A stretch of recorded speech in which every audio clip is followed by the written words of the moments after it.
Have you ever taken some time out of your day to think about this weird looking thing and how it completely changed the gaming world? Probably not.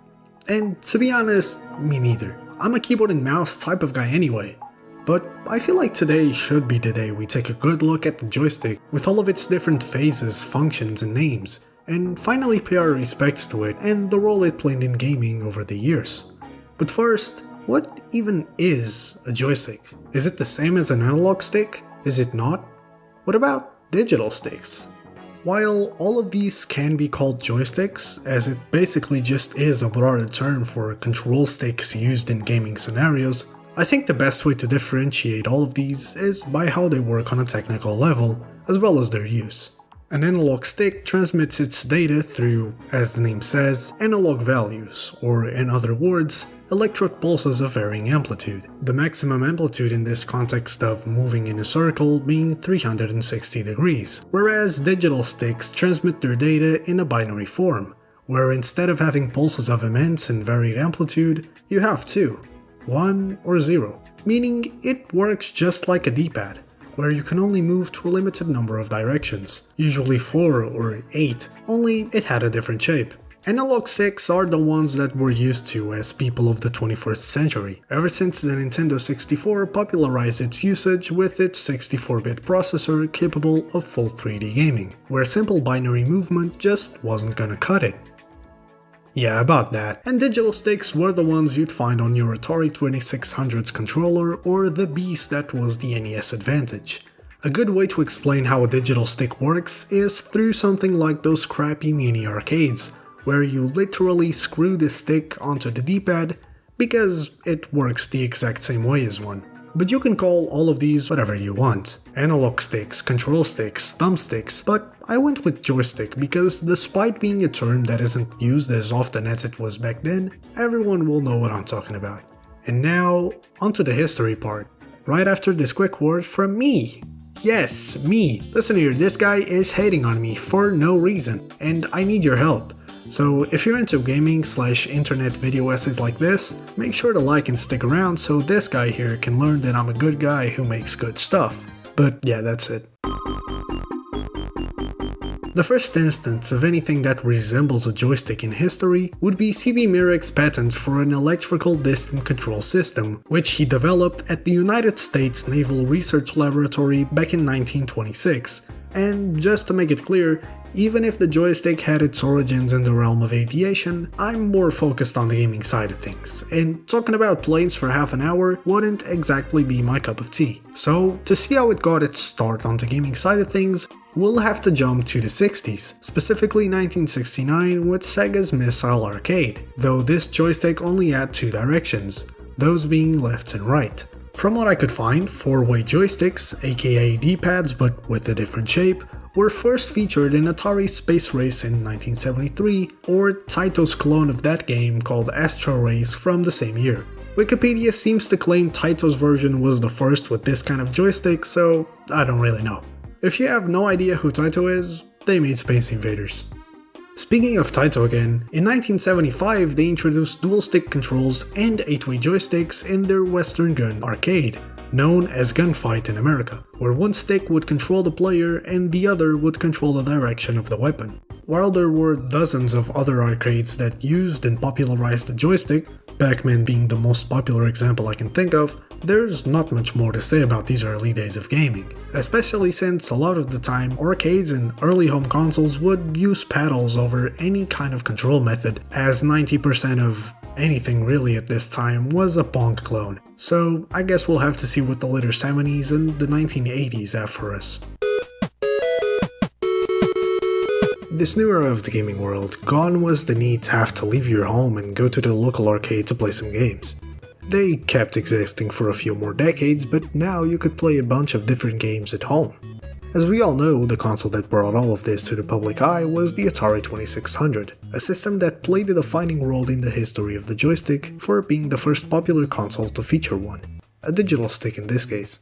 If you want to look for the first home console with an analog stick, you actually wouldn't need to look much further, as that title goes to the 1292 video system released just a year later in 1978. During this time, personal computers became more and more affordable, and PC gaming became more mainstream. As such, popular computers at the time, such as the Apple IIe and the Commodore 64, received their own joystick featuring controllers, with Atari implementing an analog stick in their new 5200 console. And then... yeah. A couple of years later though, Nintendo repackaged their 2-year-old Japanese games, sold them alongside a VCR lookalike, and saved the day, bringing the D-pad over to the West and making the joystick a little less popular during its lifespan. The technology did have its 15 minutes of fame on the NES, with Asuka's NES Advantage, one of the first arcade controllers made for a home console. The NES Advantage, besides looking like a beefed-up regular NES controller, replaced the D-pad with an arcade-style joystick and offered some other cool features such as turbo buttons. The world of home consoles was expanding, but the arcade experience wasn't forgotten in people's minds, especially with the popularity of games like Street Fighter II and Mortal Kombat. As such, arcade controllers, or arcade sticks, became very popular in 8 and later 16-bit consoles, with examples ranging from the aforementioned NES Advantage, to the Sega Power Stick, to the Neo Geo, which came packed in with an arcade controller. During this era, arcade sticks were the main thing that kept a joystick popular, apart from the arcades themselves, as most home consoles at the time featured inferior hardware to the arcade cabinets, so a simple D-pad was enough for the job. This would soon change, as the joystick would make its revolutionary return to the spotlight of the gaming world, completely changing the way we play games in the process. The 23rd of June 1996 marked the release of the Nintendo 64 in Japan. Not the first 64-bit console, nor the first console to feature an analog stick, but it was the first one to combine both of these concepts into a neat little package. And with some extra Nintendo charm added in, it managed to sell reasonably well and completely modify the average gaming experience in the process, not just because of its odd 3-arm design, but also due to what lied in the middle of it, that being the N64's analog joystick. Despite being relatively simple on a hardware level, by working in a very similar way to a trackball mouse, the N64's control stick made up for this by being a necessary input method to one of the most iconic consoles of all time, with some of the best games of all time, helping breathe some new life into Nintendo's most important series, when just 5 years prior their games looked like this.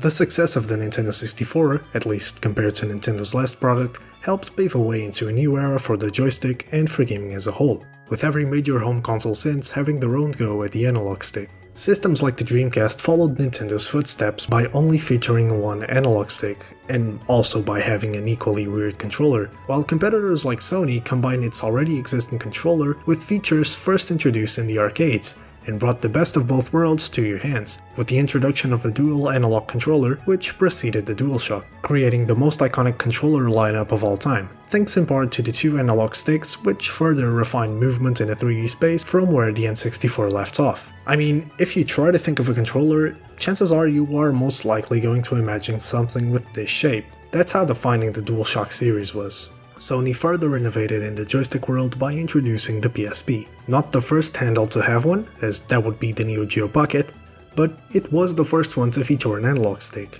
as it was necessary for the system's extensive library of full 3D games. Soon after, motion controls hit the gaming scene with the release of the Nintendo Wii, and while it wasn't gonna end the joystick or anything, it no longer was the new kid in the neighborhood.